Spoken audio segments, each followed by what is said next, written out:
je vous propose de commencer cette revue de sprint.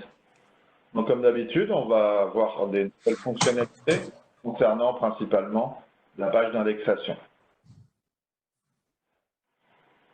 Bienvenue à tous. Un petit point sur les versions de marche courrier et marche parapheur. Donc, ça n'a pas évolué depuis la semaine dernière, depuis le sprint dernier, 19.04.8, sortie fin septembre, la 18.10.10, une sortie ce mois-ci d'un tag mineur, correctif, et 18.4.15, sortie à la fin du mois de septembre aussi. Toutes ces annonces de sortie de version mineure et même version majeure, les versions mineures sont disponibles sur la Forge, sur la page d'accueil. Donc vous connectez à la Forge. Petite nouvelle sur marche parapheur. Donc on a maintenant une feuille de route qui prend forme avec une prochaine version majeure en février 2020. Donc on appellera, qu'on a baptisé la 20.02. Voilà. Voilà le point sur les versions des logiciels développés par les équipes marche courrier. En ce qui concerne la démonstration d'aujourd'hui, c'est Alex Orluc qui va piloter avec moi, qui va me montrer ce qui a été réalisé au cours de la période des 2 semaines qui se sont écoulées. Nous verrons aujourd'hui principalement la page d'indexation, le gros morceau qu'on a déjà démontré dans les sprints précédents. Aujourd'hui, on va voir les listes de diffusion, le chargement d'un document, les mots-clés et d'autres fonctionnalités attachées à la page d'indexation de marche courrier. Eh bien, bonjour à tous. Alors, du coup, on va se connecter avec l'identifiant des billets.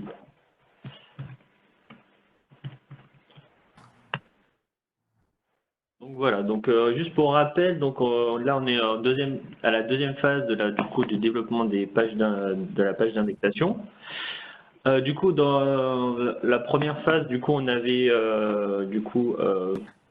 fait le développement concernant du coup la personnalisation des champs, les champs custom, comment agencer du coup les champs dans le formulaire. Les modèles par l'administration pour pouvoir saisir des... Voilà. Et donc là, donc on s'est axé sur la partie, on va dire, interaction entre ces champs. Donc par exemple là, on va voir le calcul par exemple de la date limite avec en corrélation avec la priorité et les types de documents. D'accord. Donc là, on va ouvrir là du coup la page d'indexation. D'accord. Créer un document. Voilà. Donc là, le modèle donc, des courriers arrivés a été chargé. Là, on appelle le modèle par défaut qu'on voit ici. Toujours. Donc, juste pour information, là, du coup, en termes de priorité, donc on a la priorité normale, urgent et très urgent. Voilà, ici, donc avec les différentes couleurs. Donc, qui sont réglés respectivement normal à 30 jours, à 8 jours et très urgent à 3 jours. Donc là, par exemple, si tu as sélectionné normal, donc là, on peut voir que donc, la date limite de traitement, donc c'est calé à 30 jours après. On peut voir sur la date limite.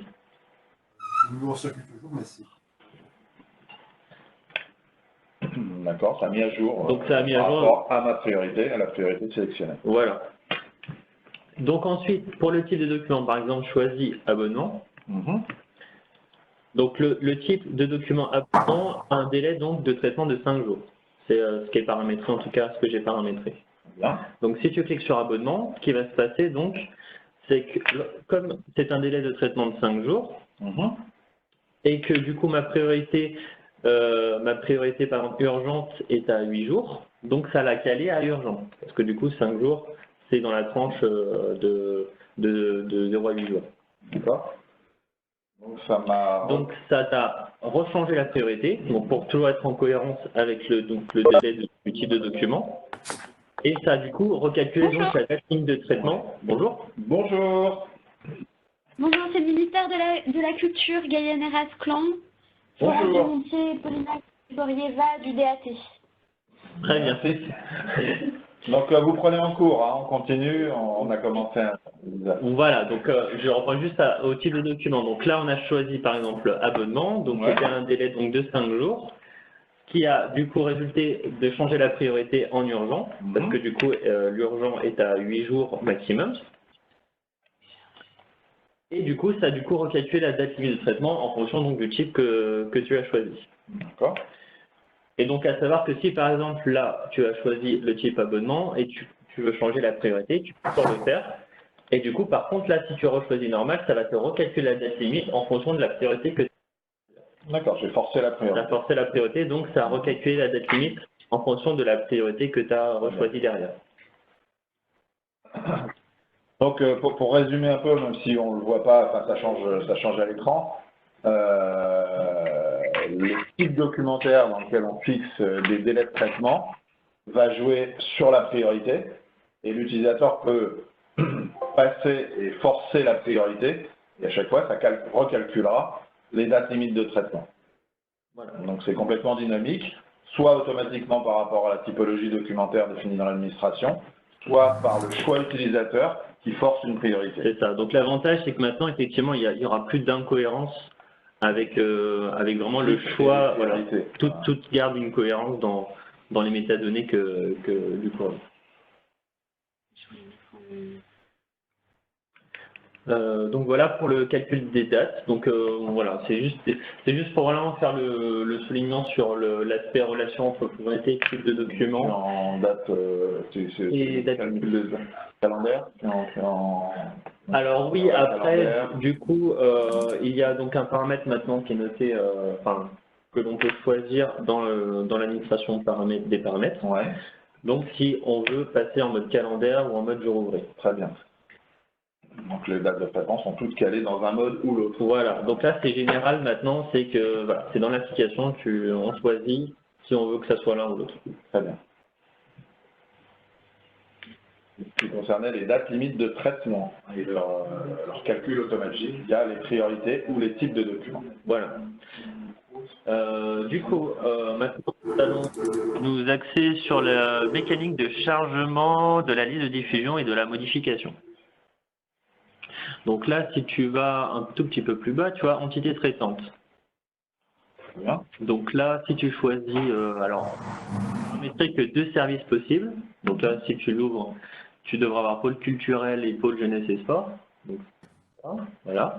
Donc si tu charges pôle jeunesse et sport, donc ça c'est un peu la mécanique d'avant, c'est qu'on du coup on a donc la liste de diffusion du modèle de l'entité pôle jeunesse et sport qui va se charger. Modèle par défaut. Donc juste petite nouveauté, c'est que là on s'axe sur l'attributaire. Donc là on peut voir en copie, il y en a un, il y a un petit 1 à côté, et il est plié par défaut. Donc après c'est juste pour gagner un peu plus de place et de visibilité. Mais si tu cliques sur la flèche, tu peux du coup voir les personnes et ou les services qui sont rattachés. C'est la liste préétablie pour cette entité-là. Voilà. Je peux intervenir? Oui. Plié par défaut, est-ce que éventuellement on pourrait, dans certains cas, déplier par défaut, avoir une petite option? Parce que je vois déjà arriver des questions de certaines collectivités là. On pourrait. Après, c'est vrai que pour l'instant, l'indexation, c'était pas spécialement, en tout cas, nécessaire, enfin, pas nécessaire à ce niveau-là. Après, peut-être qu'en traitement ou en page de détail, ça déplié, forcément l'onglet, la partie diffusion, en page de traitement. On pourrait. Hein. Après, c'est vrai que pour l'instant, on ne l'a pas spécialement prévu actuellement, mais oui, tout à fait. Et du coup, donc à ce niveau-là, donc on peut modifier la liste. Donc là, on voit qu'on a un petit crayon à côté de la liste de diffusion. Donc par contre, là, si tu cliques dessus, automatiquement, donc ça va tout déplier, ça va déplier tous les rôles. Et on va pouvoir du coup ajouter une personne, donc automatiquement en copie. Donc c'est le rôle de base lorsque tu ajoutes une personne. Donc là, si tu tapes, je sais pas, même des Bruno Boule par exemple. Bruno Boule. Voilà. Donc là, il passe en copie. Et donc, si on veut le mettre en attributeur, on a juste dans le petit menu en copie de le passer du coup en rôle attributeur, si on veut le mettre en attributeur.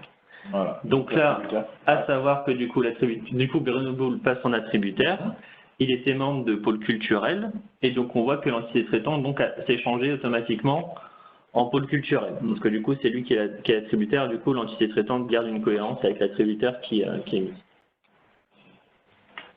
Mécanisme.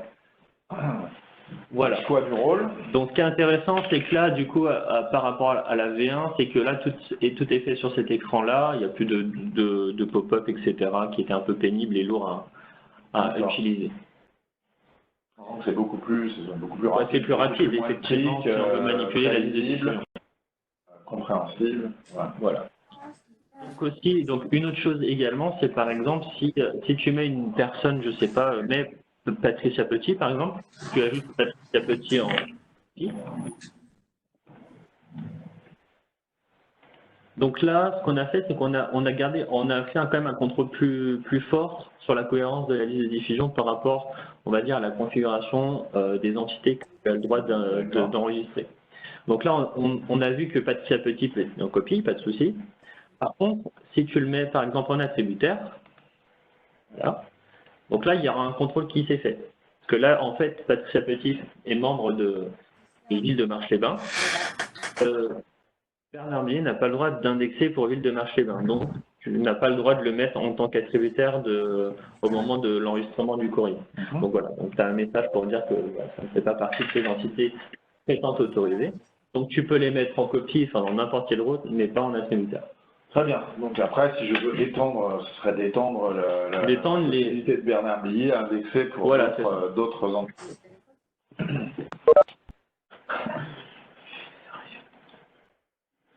Alors du coup, donc là, ce que je disais, c'est qu'effectivement, donc tu peux toujours supprimer donc les personnes en copie dans n'importe quel rôle.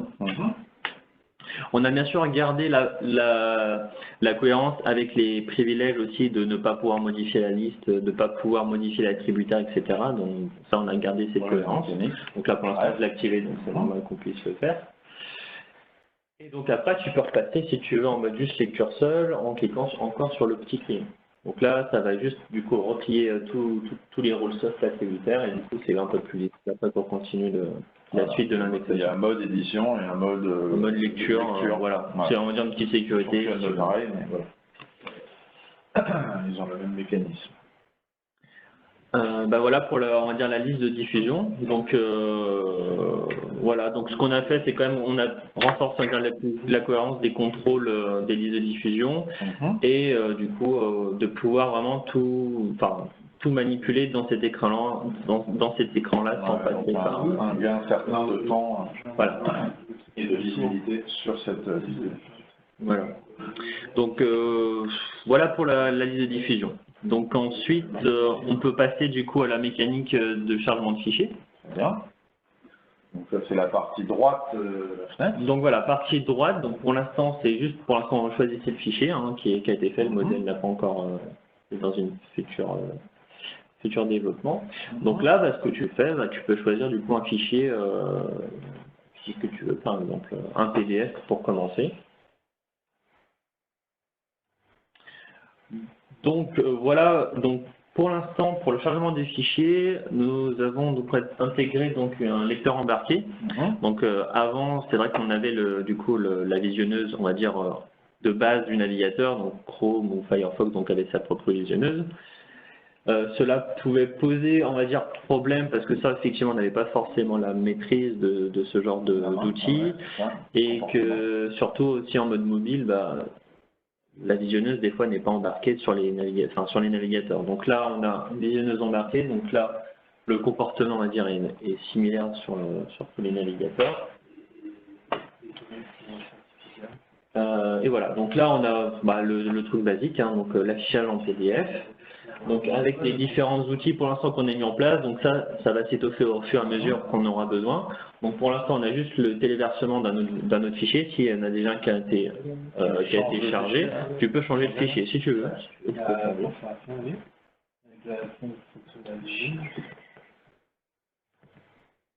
Du coup là, on peut changer de fichier même s'il y en a déjà un. On peut, ça servira surtout quand on sera en mode traitement, quand on aura déjà la consultation du fichier, on pourra donc télécharger le fichier original.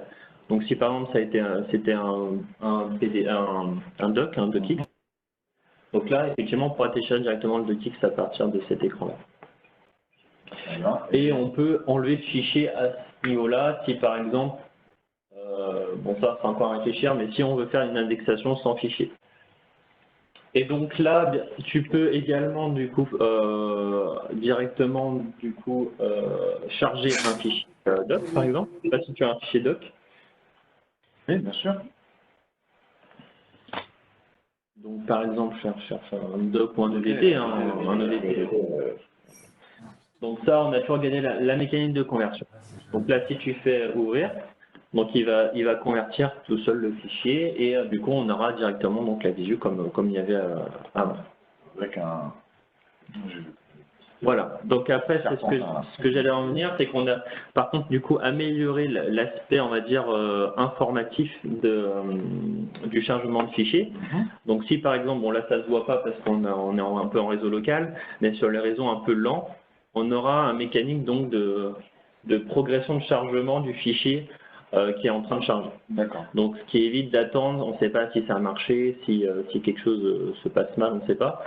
Là, on a vraiment la partie informative de qu'est-ce qui se passe quand le fichier est en train de charger. Tout à fait. D'attendre pour la validation que tout soit bien chargé. Voilà. Voilà pour la partie chargement de fichier. Donc, on a bien sûr fait les contrôles des extensions et tout ça. Donc là, tu peux mettre par exemple une extension, essaye de trouver une extension non autorisée. Donc, je ne sais pas ce que tu as sur ton poste. Que ça n'a pas affiché, tiens, le ENI là par exemple, point ENI. Donc bien sûr ça tout est contrôlé, hein, donc on voit que le fichier n'est pas autorisé. Donc là on a les extensions autorisées. Avant c'était directement sur l'écran d'indexation. On l'a mis ici si vraiment il y a besoin de le mettre. Donc, par rapport à ce que j'essaie, j'ai la raison pour laquelle ça n'a pas été chargé. Un rappel de ce qui est possible de charger. Et bien sûr, on a fait également la même chose pour le contrôle du poids du fichier. Donc, si effectivement il faut élever, on a le même type d'information. Donc voilà pour le mécanique de chargement d'un fichier. Donc normalement, actuellement, elle sera quand même plus intuitif que maintenant et plus performante également. Donc à venir, ce que je ne pourrais pas démontrer aujourd'hui, mais c'est les différentes façons de charger un fichier. Oui, bah justement. Là j'ai utilisé il y en a d'autres. Il y a aussi du coup effectivement donc la méthode de glisser-déposer qu'on a mis en place. Donc là effectivement là tu peux le faire si ouvre ta fenêtre de document et glisse ton fichier.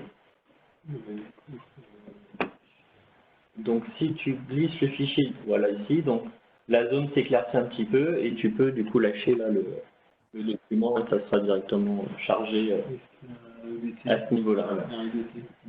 Un EDT, c'est la même mécanique, hein. Tu peux essayer aussi l'ODT. Hein. Donc là tu peux essayer de drag and drop ODT également. Tu peux le faire directement à ce niveau-là. Tu peux draguer dessus, directement dropper dessus. Oui. C'est un fichier chargé.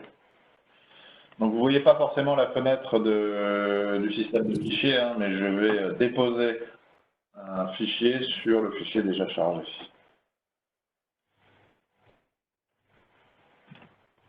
On peut continuer du coup. Donc pour les mots-clés, donc là par exemple, on est en mots-clés, c'est on va dire comme avant. Donc si tu vas dans le champ mots-clés, par exemple, il y a le mot-clé association qui existe. Donc si tu tapes A2S par exemple, ça c'est voilà. Donc là tu pourras avoir tes mots-clés et les associer à ce niveau-là. Voilà, c'est assez basique. Voilà. À ce niveau-là, tu peux bien sûr toujours créer des mots-clés, c'est ça le privilège. Donc si tu tapes par exemple quelque chose, un petit plus qui apparaît sur la droite, et donc tu peux cliquer dessus pour pouvoir directement créer ton mot-clé que tu as tapé. Voilà. Et du coup, pour les dossiers, c'est la même mécanique. Donc, par contre, du compte dossier, j'ai pas grand-chose. Créer un dossier, par exemple, là, tu peux créer un dossier à ce niveau-là. Donc, ça sera un dossier privé à ce niveau-là, lorsque tu le crées au moment de l'indexation. Donc là, tu as créé le dossier revue. Donc, pour l'instant, c'est un dossier qui est exclusivement Donc c'est un dossier qui n'est que dans mon organisation à moi, personnelle, au niveau utilisateur. Oui, si tu le crées, C'est automatiquement classé dans ce dossier. ça sera, oui, bien sûr. Je le laisse. Et je pourrais carrément le partager à l'organisation. C'est ça. Et bien sûr, tu peux, enfin, si tu en as, choisir un dossier partagé. Si t'en as. Mais là, tu n'en as pas. Donc voilà pour la partie classement. Donc bon, ça c'est, on va dire, assez basique, hein. On peut associer un mot-clé, en chercher un et en créer un aussi, si besoin. Donc, petit rappel juste sur parce que là on démontre certaines métadonnées. Donc ces métadonnées, pour ceux qui avaient assisté au sprint précédent, c'était vraiment dépendant d'un modèle d'indexation défini au niveau de l'administration. C'est-à-dire que le fait qu'il y ait telle ou telle métadonnée à saisir a été défini dans l'organisation au départ, suivant le type de courrier. Enfin, tu peux en charger par exemple les notes internes, hein, c'est complètement, c'est bien plus light, par exemple notes internes. J'ai dit que type de document il vous êtes. Voilà une note interne. Une note interne, donc on voit qu'il y a beaucoup moins de métadonnées qui sont de toute façon définies dans un modèle type au niveau de l'organisation. Donc je vois ce qui ne perd pas mon document, je peux changer de métadonnées, je garde mon document chargé. Voilà pour la phase de présentation.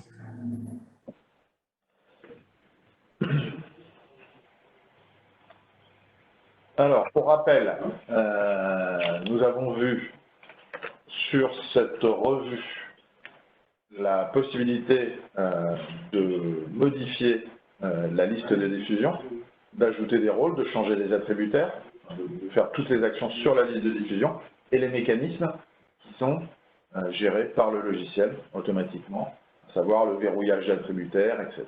Ce qu'on a vu. On a vu toute la partie aussi liée au calcul des dates limites de traitement et leur interaction avec les priorités. Le rôle, priorité et type de document. Nous avons vu les possibilités de charger un document aujourd'hui qui est implémenté avec la visionneuse intégrée, le fait de le positionner par chargement classique ou par drag and drop.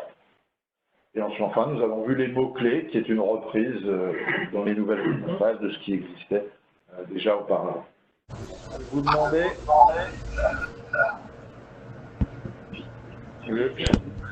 demandais si vous avez des remarques par rapport à ce que vous avez vu ou des questions.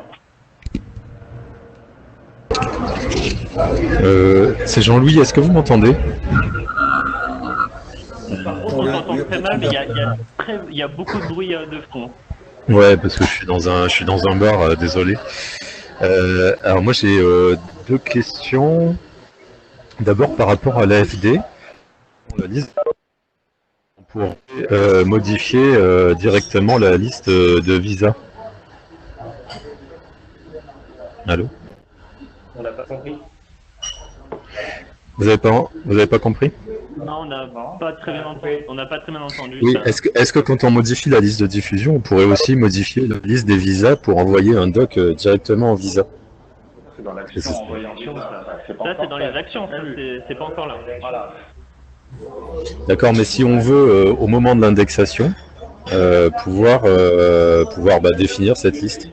Non, ça sera au niveau de l'action en fait. C'est quand on D'accord, fera au niveau de l'action. ça sera au niveau de l'action lorsqu'on fera par exemple envoi pour visa.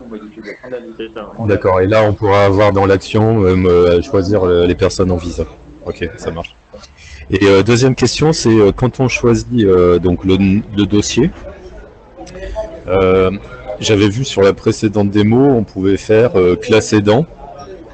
Et là, on est sur un fonctionnement, une ergo un peu différente, où on fait de l'autocomplétion sur le dossier. Est-ce qu'il y a une raison pour laquelle on n'a pas repris le classe aidant? Oui, il y a une raison, parce qu'en fait, là, le mécanisme des chargements des champs sont en fait un peu génériques. Donc en fait, c'est un peu automatique. Donc on a des types en fait qui sont disponibles lorsqu'on charge le formulaire. Et du coup, voilà, c'est des types un peu génériques. Donc on peut pas faire ce genre de choses actuellement dans ce niveau-là. D'accord.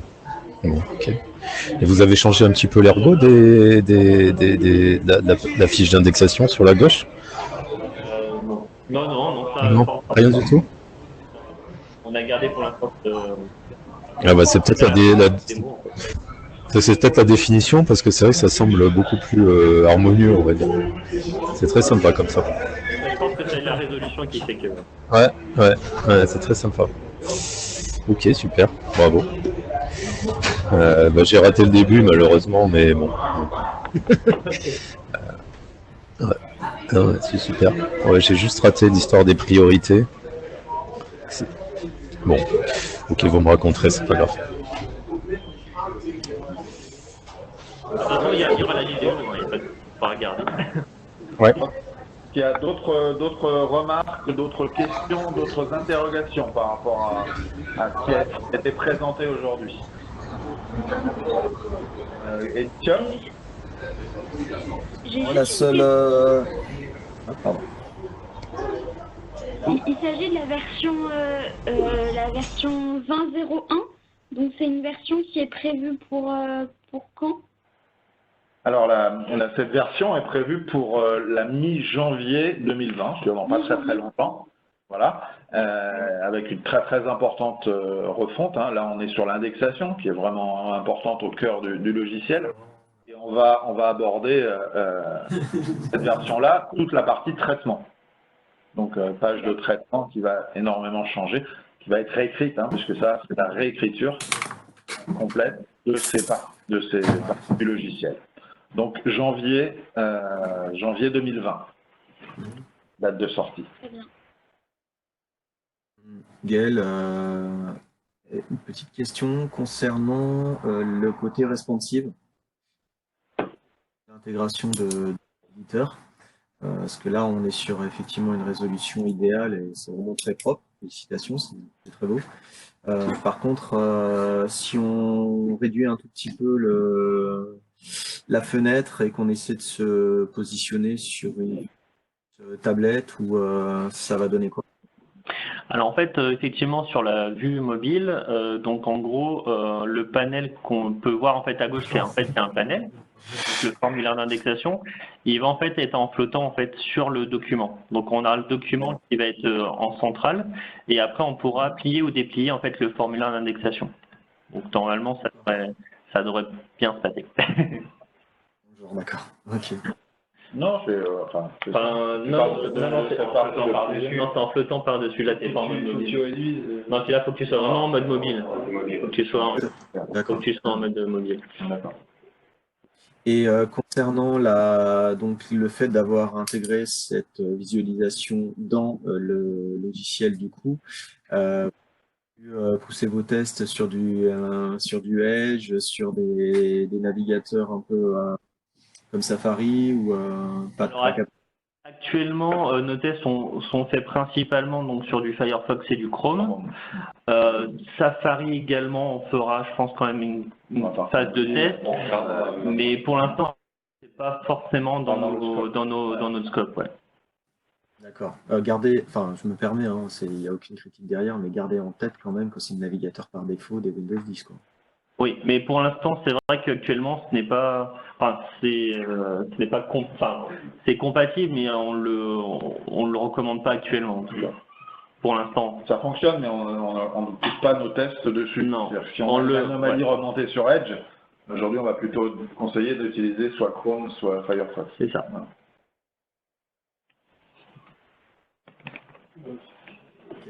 Merci en tout cas pour cette présentation du jour.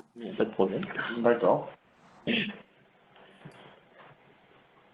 Alors, ainsi se termine cette revue des fonctionnalités développées au cours des 2 dernières semaines.